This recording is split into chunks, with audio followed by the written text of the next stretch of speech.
ನೀವಿನ್ನು ನಿಮ್ಮ ಡೈಮಂಡ್ ಕನ್ನಡ ಟಿವಿಗೆ ಸಬ್ಸ್ಕ್ರೈಬ್ ಆಗಿಲ್ಲವೇ? ಹಾಗಿದ್ದರೆ ಸಬ್ಸ್ಕ್ರೈಬ್ ಬಟನ್ ಮೇಲೆ ಕ್ಲಿಕ್ ಮಾಡಿ ಹಾಗೂ ನಮ್ಮ ಹೊಸ ವಿಡಿಯೋಸ್ ಅಪ್ಲೋಡ್ಗೋಸ್ಕರ ಪಕ್ಕದಲ್ಲಿ ಕಾಣುವ ಬೆಲ್ ಬಟನ್ ಮೇಲೆ ಕ್ಲಿಕ್ ಮಾಡಿ. ನಮ್ಮ ಎಲ್ಲ ವಿಡಿಯೋಸ್ಗಳನ್ನು ಲೈಕ್ ಮಾಡಿ, ಶೇರ್ ಮಾಡಿ ಹಾಗೂ ಕಮೆಂಟ್ ಮಾಡಿ.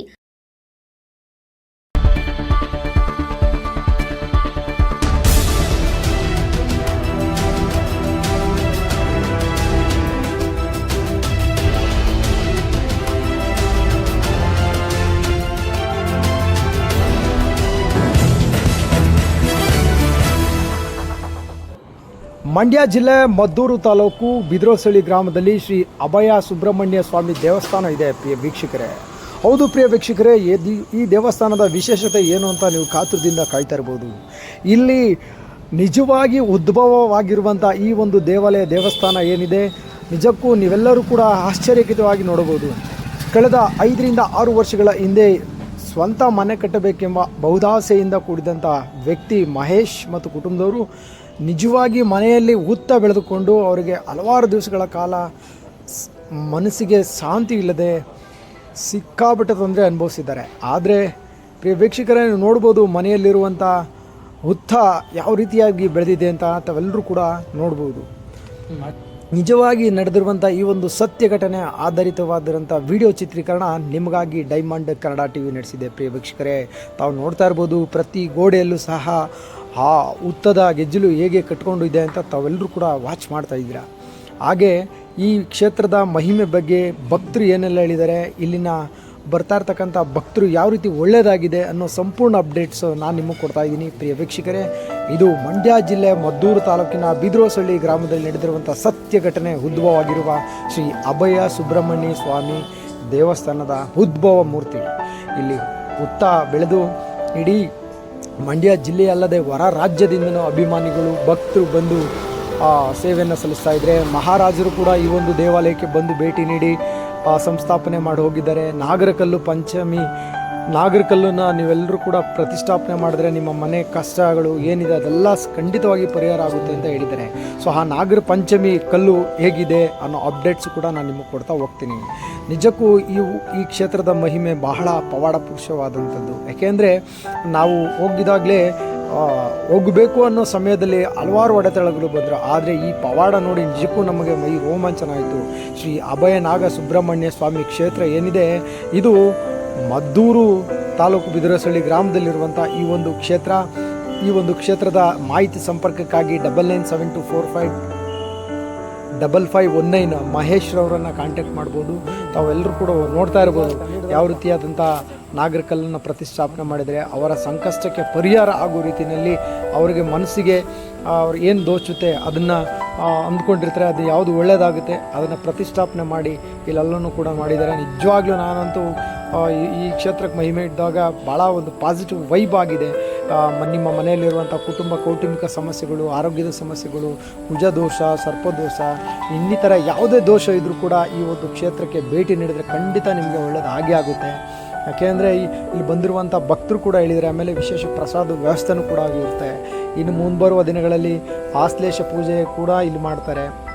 ನಿಮಗೆ ಬೇಕಾಗಿರುವಂಥ ಸಮಸ್ಯೆ ಏನೇನು ಕೂಡ ಅಭಯ ನಾಗ ಬನ್ನಿ ಹಾಗಾದರೆ ಮಾತಾಡ್ಸೋಣ. ಹೌದು, ಮೊದಲೆಲ್ಲ ಜೀವನ ಮಾಡಬೇಕು ಅಂದರೆ ನಾವು ಎಲ್ಲರೂ ಒಂದೊಂದು ವ್ಯವಹಾರ ಕೆಲಸ ಕಾರ್ಯಗಳನ್ನ ಮಾಡ್ತಿರ್ತಾರೆ. ವ್ಯವಸಾಯ ಮಾಡ್ತಿದ್ದೆವು ನಾವು. ಕೆಲವರೀಗ ಕೆಲಸಕ್ಕೆ ಹೋಗ್ತಾರೆ. ಈ ಥರ ಜೀವನ ಮಾಡೋಕ್ಕೆ ಅವ್ರದ್ದೇ ಆದಂಥ ಒಂದು ರೀತಿಯಲ್ಲಿ ಸಂಪಾದನೆಗೋಸ್ಕರ ಜೀವನ ಮಾಡ್ತಿರ್ತಾರೆ. ಆದರೆ ನಾವು ಈ ದೇವರು ಇದೆಲ್ಲ ನಮ್ಮದೇ ಇದ್ದಂಥ ಸಂದರ್ಭ. ಒಂದು ಸಂದರ್ಭದಲ್ಲಿ ಏನಾಗುತ್ತೆ, ನಮಗೆ ಈ ದೇವರು ಇದೆಯಾ ಇಲ್ವಾ ಅನ್ನೋದು ಜಿಜ್ಞಾಸೆ ಉಂಟಾಗುತ್ತೆ.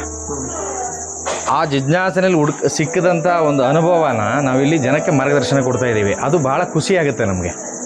ಏಕೆಂದರೆ ಆ ಅನುಭವ ಎಲ್ರಿಗೂ ಆಗಲ್ಲ. ದೈವದ ಅನುಭವ ಆಗಬೇಕು ಅಂದರೆ ಎಲ್ಲರಿಗೂ ಸಿಗಲ್ಲ ಅನಿಸುತ್ತೆ. ನಾನು ಈ ಪುಣ್ಯ ಕಾರ್ಯ ಮಾಡ್ತಾಯಿದ್ದೀನಿ ಅನ್ಸುತ್ತೆ. ಇಲ್ಲಿ ದುಡ್ಡುಗೋಸ್ಕರ ಎಷ್ಟೋ ಜನ ಅಂದ್ಕೋತಾರೆ, ಇಲ್ಲಿ ಹುತ್ತ ಬೆಳೆದ ತಕ್ಷಣ ಅದನ್ನು ಎನ್ಕ್ಯಾಸ್ ಮಾಡಿಕೊಂಡು ಪೂಜೆ ಪುನಸ್ಕಾರ ಅಂತ ಜನರಲ್ಲಿ ಮೂಢನಂಬಿಕೆನ ಉಂಟು ಮಾಡಿಕೊಂಡು ಇವರು ದುಡ್ಡು ಮಾಡ್ಕೋತಾರೆ ಅಂತ ಅನ್ನುವಂಥ ಮನಸ್ಥಿತಿ ಇದೆ ಎಷ್ಟೋ ಜನಕ್ಕೆ. ಆದರೆ ನಾವು ಆ ರೀತಿ ಯಾವುದೇ ಕಾರಣಕ್ಕೂ ಮಾಡ್ತಾ ಇಲ್ಲ. ಇಲ್ಲಿ ಅವ್ರಿಗೆ ಅರಿವನ್ನು ಮೂಡಿಸ್ತಾ ಇದ್ದೀವಿ, ಆಧ್ಯಾತ್ಮದ ಅರಿವನ್ನು ಮೂಡಿಸ್ತಾ ಇದ್ದೀವಿ. ಆಗಿರುವಂಥ ತಿಳುವಳಿಕೆ ಏನಿದೆಯೋ ಅದರಂತೆ ಅವರನ್ನು ನಡ್ಕೊಳ್ಳೋಕೆ ಹೇಳ್ತೀವಿ. ಇಲ್ಲಿ ಆ ರೀತಿ ನಡೀತಾ ಇದೆ. ಭಾಳ ಸಂತೋಷ ಇದೆ. ಭಾಳಷ್ಟು ಜನ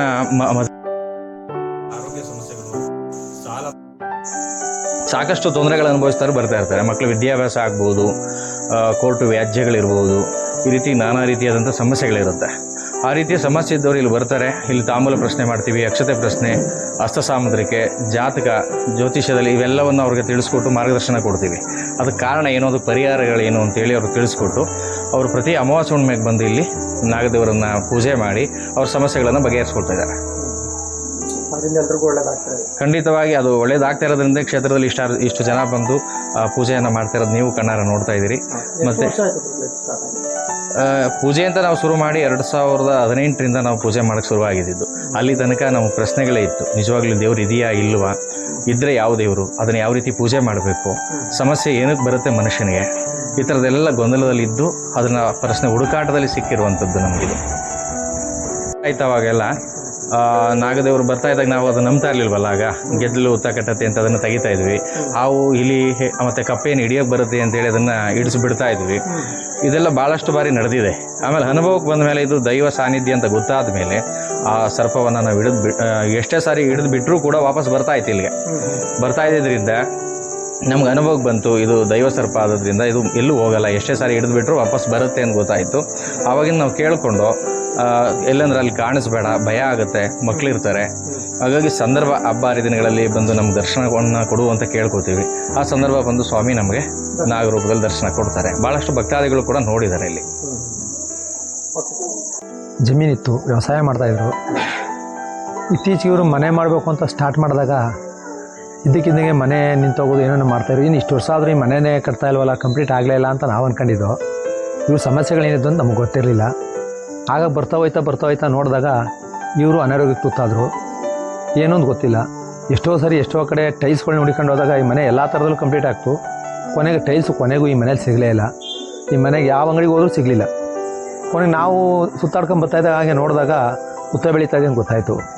ಏನು ಎತ್ತ ಅಂತ ಗೊತ್ತಾದಾಗ ಇದು ದೈವ ಇರ್ಬೋದು ಅನ್ನೋದು ಬಂದಾಗ, ಆಮೇಲೆ ಇವರು ಎಲ್ಲ ಕಡೆ ಹುಡುಕಾಟ ಮಾಡ್ಕೊಂಡು ಬಂದಾಗ ಇದು ದೈವ ಸಾನ್ನಿಧ್ಯ ಅಂತ ಗೊತ್ತಾದ್ಮೇಲೆ ಇಲ್ಲಿ ಜನಗಳು ಹೋಗೋದು ಬರೋದು ಎಲ್ಲ ಸ್ಟಾರ್ಟ್ ಮಾಡಿದ್ರು. ನಾವು ಮಾಮೂಲಿ ಬರ್ತಾರೆ ಅಂದ್ಕೊಂಡಿದ್ದು. ನಾವು ಪಕ್ಕದೂರೇ ಆಗಿರೋದ್ರಿಂದ ಒಂದು ಅರ್ಧ ಕಿಲೋಮೀಟ್ರ್ 1 ಕಿಲೋಮೀಟ್ರ್ ಬಿದ್ರಳ್ಳಿ ಅಂತೇಳಿ ನಾವು ಬರ್ತಾ ಹೋಯ್ತಾ ನೋಡ್ತಾ ಇದ್ದಾಗ ಇಲ್ಲಿ ದೂರದಿಂದ ಕಾರಲ್ಲಿ ಬಸ್ಸಲ್ಲಿ ಬರೋರು ಎಲ್ಲ ಜನಸಂಖ್ಯೆ ಜಾಸ್ತಿ ಆಯಿತು. ನಾಗರ ಪಂಚಮಿ ದಿನ ಮತ್ತು ಅಮಾಸೆ ಹುಣ್ಣಿಮೆ ವಾರಗಳಲ್ಲಿ ಯಥೇಚ್ಛವಾದ ಜನಗಳು ಸ್ಟಾರ್ಟ್ ಆದವು. ಅಲ್ಲಿಂದ ಇವರು ದೈವ ಸಂಕಲ್ಪ ಇರೋದ್ರಿಂದ ಅನ್ನದಾಸೋಹ ಇವನ್ನೆಲ್ಲ ಮಾಡ್ಕೊಂಡು ಬರ್ತಾಯಿದ್ದ ಕಣ್ಣಾರ ನೋಡಿದ್ಮೇಲೆ ನಮಗೂ ತೃಪ್ತಿ ಆಯಿತು. ಈಗ ನಾವು ಎಷ್ಟೋ ಕಷ್ಟಗಳಿದ್ದು, ಕೋರ್ಟು ಕಚೇರಿ ಈ ಥರ ಎಲ್ಲ ಎಷ್ಟೋ ತೊಂದರೆಗಳಿದ್ದು. ನನಗೊಂದ್ಸರಿ ಆಕ್ಸಿಡೆಂಟಾಗಿ ನಾನು ಒಂದು 15 ದಿನ ಕೋಮಾ ಸ್ಟೇಜಲ್ಲಿದ್ದೆ, ಸತ್ತೋಗೋ ಸ್ಟೇಜಲ್ಲಿದ್ದೆ. ಈ ಭಗವಂತನ ನೆನ್ಕೊಂಡ್ಮೇಲೆ ನಾನು ಹುಷಾರಾದೆ, ಚೆನ್ನಾಗಿದ್ದೀನಿ. ನಮ್ಮ ಕೋರ್ಟು ಕಚೇರಿ ಅವೆಲ್ಲ ಸ್ವಲ್ಪ ಒಂದು ಹಂತದೆಲ್ಲ ಒಳ್ಳೆ ಮಟ್ಟಕ್ಕೆ ಬಂದು ಈ ಸದ್ಯಕ್ಕೆಲ್ಲ ಚೆನ್ನಾಗಿರೋದ್ರಿಂದ ಇದ್ರ ಬಗ್ಗೆ ನಮಗೆ ದೈವ ಇದೆ ಅನ್ನೋದು ಒಂದು ಸ್ವಲ್ಪ ಕನ್ಫರ್ಮ್ ಆಗ್ತದೆ ಚೆನ್ನಾಗಿ. ನಿಮ್ಮ ಎಷ್ಟು ಅಪಾರವಾದದ್ದು ಅಂತ ಕೇಳ್ಕೊಂಡು ಸರ್. ಮಹೇಶ್ ಸರ್, ಈಗ ನೀವು ಯಾವುದೇ ರೀತಿಯಾದಂಥ ಪುರೋಹಿತಿಗೆ ಆಗಲಿ ಇನ್ನೂ ಏನು ಕಲ್ತ್ಕೊಂಡಿದ್ರಲ್ಲ, ನೀವು ಇಲ್ಲಿ ಬಂದಮೇಲೆ ಹೇಗೆ ಕಲ್ತ್ಕೊಡೋದು? ನೀವು ನೋಡಿದ್ರೆ ಒಳ್ಳೆ ನಮ್ಮ ನಿಶ್ಚಲಾನಂದ ಮಹಾಸ್ವಾಮೀಜಿಗಳು ನೋಡಿದಂಗೆ ಅನಿಸ್ತದೆ ಆಗಿದೆ. ಬಹಳಷ್ಟು ಜನ ಹೇಳ್ತಾರೆ ನೋಡಿದ ತಕ್ಷಣ ನಿರ್ಮಲಾನಂದ ಸ್ವಾಮೀಜಿಯವರು ರೀತಿ ಕಾಣ್ತೀರಾ ಅಂತ. ಆದ್ರೆ ಅವರಿಂದನೇ ನಾವು ಇವತ್ತು ಕ್ಷೇತ್ರದಲ್ಲಿ ನಾವು ಒಂದೊಂದು ಪುರೋಹಿತಿಗೆ ನಾನು ಏನೋ ಮಾಡ್ತಾ ಇದೀವಿ ಅಂದ್ರೆ ಅವ್ರು ಕೊಟ್ಟಂತ ಒಂದು ಅಭಯ. ನಿರ್ಮಲಾನಂದ ಸ್ವಾಮೀಜಿಯವರು ನಾನು ಈ ಮನೆಯನ್ನ ಸಮಸ್ಯೆ ಆಗ್ತಾ ಇದೆ, ಇದನ್ನ ಮಾಡ್ತಾ ಹೋಗು, ಒಳ್ಳೇದಾಗುತ್ತೆ ಅಂತೇಳಿ ನನಗೆ ಸ್ವಲ್ಪ ಸಹಾಯ ಮಾಡಿದ್ರು, ಮಾರ್ಗದರ್ಶನ ಕೊಟ್ಟರು. ಅವ್ರು ಕೊಟ್ಟಂತ ಮಾರ್ಗದರ್ಶನದಲ್ಲಿ ನಾನು ಇಲ್ಲಿ ಮೈಸೂರಲ್ಲಿ ಹೋಗ್ಬಿಟ್ಟು ವೇದಮಾತಾ ಪೌರೋಹಿತ್ಯ ಕೇಂದ್ರದಲ್ಲಿ ಅಲ್ಲಿ ಮಂಜುನಾಥ ದೇವ್ರ ಹತ್ರ ನಾನು ವೇದಾಭ್ಯಾಸವನ್ನ ಮಾಡಿ ಅದನ್ನ ಇಲ್ಲಿ ಅನುಷ್ಠಾನ ಮಾಡ್ತಾ ಇದ್ದೀನಿ. ಪೂಜೆಗಳನ್ನ ಎಲ್ಲಾ ರೀತಿಯಾದಂತಹ ವೇದ ಮಂತ್ರಗಳನ್ನ ಕಲಿತು ಇಲ್ಲಿ ಯಾವುದೇ ರೀತಿಯಾದಂತಹ ಪೂಜೆಗಳೆಲ್ಲವನ್ನು ನಾವೇ ಮಾಡ್ತಾ ಇದ್ದೀವಿ. ಇವಾಗ ಎಲ್ಲೋ ಒಂದ್ ಕಡೆ ನಾಗದೋಷ ಸಮಸ್ಯೆ ಆಗಿರ್ಬೋದು, ಸರ್ಪ ಸಂಸ್ಕಾರ ಆಗಿರ್ಬೋದು, ಅದನ್ನೆಲ್ಲ ಇಲ್ಲೇ ಮಾಡ್ತಾ ಇದ್ದೀವಿ. ಹೌದು, ಸರ್ವದೋಷ ಪೂಜೆಗಳು, ಎಲ್ಲ ದೋಷ ಪರಿಹಾರ ಪೂಜೆ ಅಂತಾನೆ ಮಾಡ್ತೀವಿ ನಾವು. ಒಂದೊಂದಕ್ಕೊಂದೊಂದು ಹೋಮಗಳಿದೆ, ಪರಿಹಾರ ಪೂಜೆಗಳಿದೆ. ಅದನ್ನ ಎಲ್ಲಾ ರೀತಿಯಾದ ಯಾವ್ದು ಸಂಬಂಧಪಟ್ಟಂತ ಪೂಜೆಗಳಿದೆ ಅದೆಲ್ಲವನ್ನು ನಾವು ನಡೆಸ್ಕೊಡ್ತೀವಿ. ಎಲ್ಲ ರಾಜ್ಯದ ಎಲ್ಲಿಂದ ಭಕ್ತರು ಬರ್ತಾರೆ? ತಮಿಳುನಾಡಿಂದಾನು ಬರ್ತಾರೆ. ರಾಜ್ಯದ ಎಲ್ಲ ದಾವಣಗೆರೆ ಆಗ್ಬೋದು, ದೊಡ್ಡಬಳ್ಳಾಪುರ ಆಗ್ಬೋದು, ನೆಲಮಂಗಲ ಇರ್ಬೋದು, ಹುಣಸೂರು ಆಗ್ಬೋದು, ಎಲ್ಲಾ ಕಡೆಯಿಂದನೂ ಬರ್ತಾರೆ. ಎಲ್ಲ ಮೈಸೂರು, ಚಾಮರಾಜನಗರ. ವಿಶೇಷ ದಿನಗಳು ಗುರುಗಳೇ? ಇಲ್ಲಿ ವಿಶೇಷ ಅನ್ನೋದೇನಿಲ್ಲ, ನಿತ್ಯ ಪೂಜೆ ನಿತ್ಯ ನೈವೇದ್ಯ ಇರುತ್ತೆ ಸ್ವಾಮಿಗೆ. ಆದ್ರೆ ವಿಶೇಷ ಅಂತಂದ ಬಂದ್ರೆ ಅಮಾವಾಸ್ಯೆ ಹುಣ್ಣಿಮೆಗಳು. ಹೌದು, ಅಮಾವಾಸ್ಯೆ ಹುಣ್ಣಿಮೆಗಳಲ್ಲಿ ಎಲ್ಲಾ ಭಕ್ತಾದಿಗಳು ಬಂದು ಸಾಮೂಹಿಕವಾಗಿ ಬಂದು ನಾಗರಕಲ್ಲನ್ನ ತೊಳೆದು ಪೂಜೆ ಮಾಡ್ತಾರೆ. ಅದರ ಉದ್ದೇಶ ಏನು? ನಾಗರಕಲ್ಗೆ ಅಂದ್ರೆ ದಿಟದ ನಾಗರ ಕಂಡರೆ ಕೊಲ್ಲೆಂಬರಯ್ಯ ಅಂತ ಹೇಳ್ತಾರೆ. ಅಂದ್ರೆ ದಿಟದ ನಾಗರನ್ನ ಕೊಂದು ಅದರ ಪಾಪ ಕರ್ಮಗಳನ್ನ ಸುತ್ತಕೊಂಡಿರೋರೇ ಇವತ್ತು ಮದುವೆ ಆಗಿಲ್ಲ, ಮಕ್ಕಳಾಗಿಲ್ಲ. ಅದಕ್ಕಾಗಿ ಪರಿಹಾರ ಅಂದ್ರೆ ಪ್ರಾಯಶ್ಚಿತ್ತ.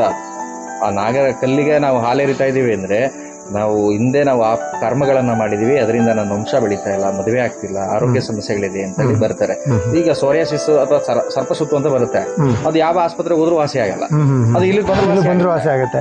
ಯಾಕಾಗುತ್ತೆ? ಆ ನಾಗದವರಿಗೆ ಹಾಲೆರೆದು ಪೂಜೆ ಮಾಡಿ ಶರಣಾಗತಿ ಆದಾಗ ಅದು ಪರಿಹಾರ ಆಗುತ್ತೆ. ಎಷ್ಟೋ ಬಾರಿ ಡಾಕ್ಟರ್ಗಳು ಹೇಳಿದಾರೆ, ಸ್ವಾಮಿ ನೀವು ಯಾವ್ದಾದ್ರು ದೇವಸ್ಥಾನಕ್ಕೆ ಹೋಗಿ ಅಂತ ನೇರವಾಗಿ ಬಂದು ಕೇಳ್ತಾರೆ. ಅಂದ್ರೆ ಡಾಕ್ಟರ್ಗಳು ಎಷ್ಟೇ ಪ್ರಯತ್ನ ಮಾಡಿದ್ರು ಅದು ಆಗದಿರುವಂತದ್ದು ಸನ್ನಿಧಾನಕ್ಕೆ ಬಂದು ಇಲ್ಲಿ ಸ್ವಾಮಿಗೆ ಅಭಿಷೇಕವನ್ನ ಮಾಡಿ ಆ ತೀರ್ಥವನ್ನ ಅವರು ತಲೆ ಮೇಲೆ ಹಾಕ್ಸ್ಕೊಂಡಾಗ, ಮೈ ಮೇಲೆ ಹಾಕ್ಸ್ಕೊಂಡಾಗ ಅದೆಲ್ಲ ಕಳೆಯುತ್ತೆ. ನಾವು ಉತ್ತದ ಮಣ್ಣೆಲ್ಲ ಹಾಕ್ತಿವಿ ಅದಕ್ಕೆ, ಮತ್ತೆ ಅಲ್ಲಿ ಮಂತ್ರಪೂರ್ವಕವಾಗಿ ಒಂದು ಅಭಿಷೇಕವನ್ನ ಮಾಡಿ ಅಭಿಷೇಕದ ತೀರ್ಥವನ್ನ ಅವ್ರಿಗೆ ಹಾಕಿದಾಗ ಅದು ವಾಸಿಯಾಗಿದೆ. ಎಷ್ಟೋ ಚರ್ಮ ಕಾಯಿಲೆಗಳು ವಾಸಿಯಾಗಿದೆ. ಹಾಗಾಗಿ ಆ ಉದ್ದೇಶ ಆಗಿದೆ ನಾಗರಿಕ. ಸರ್, ಈ ಭಾಗದಲ್ಲಿ ಮತಿತಾಳೇಶ್ವರ ದೇವಸ್ಥಾನದ ಭಾಗದ ಹೇಳ್ತಾ ಇದ್ರು, ಎಲ್ಲೋ ಒಂದ್ ಕಡೆ ಆ ಕ್ಷೇತ್ರಕ್ಕೂ ಈ ಕ್ಷೇತ್ರಕ್ಕೂ ಅನುಭವ ನಂಟಿದೆಯಾ? ಇರಬಹುದು, ಆ ರೀತಿಯಾದಂತ ಒಂದು ಸಂಬಂಧ ಇರಬಹುದು ಅಂತ ಅನ್ಸುತ್ತೆ. ಯಾಕಂದ್ರೆ ಇಲ್ಲಿಂದ ಒಂದು 10-12 ಕಿಲೋಮೀಟರ್ ಅಲ್ಲಿ ಈ ಕಡೆ ಹಿಂಭಾಗದಲ್ಲಿ ಅಲ್ಲಿ ಹೆಗ್ಗೂರು ಆ ಕಡೆ ಇದೆ. ಅವೆರಡರ ಮಧ್ಯೆ ಇಲ್ಲಿ ಸ್ವಾಮಿ ಹೌದು. ಇಲ್ಲಿಂದ ಅಲ್ಲಿಗೆ ಯಾವುದೋ ಒಂದು ಅವಿನೋಭಾವ ಸಂಬಂಧ ಅನ್ಸುತ್ತೆ. ನಾವ್ ಈಗಷ್ಟೇ ನಮ್ಮನ್ನು ಮಾತಾಡ್ಸೋದಕ್ಕೆ ಕರೆಂಟ್ ಬಂತು.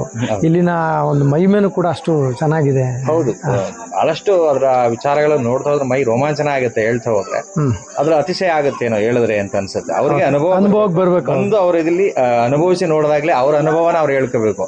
ಯಾಕಂದ್ರೆ ಎತ್ತವ್ರಿಗೆ ಹೆಗಣ ಮುದ್ದು ಅಂದಾಗ ನಾವು ಇಲ್ಲಿ ಪೂಜೆ ಮಾಡೋರಿಗೆ ಕ್ಷೇತ್ರದ ಅವರೇ ಅವರು ಉಳ್ಕೋತಾರೆ. ಆದ್ರೆ ಬಂದಿರುವಂತ ಭಕ್ತರು ಹೇಳ್ದಾಗ್ಲೇ ಗೊತ್ತಾಗ ಅದರ ಅನುಭವಕ್ಕೆ ಬರುತ್ತೆ. Thank you.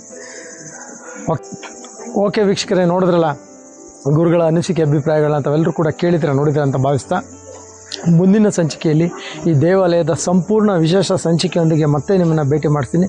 ಅಲ್ಲಿವರೆಗೂ ನೋಡ್ತಾ ಇರಿ ಡೈಮಂಡ್ ಟಿವಿ. ಯೋಗೇಶ್, ನಮಸ್ಕಾರ.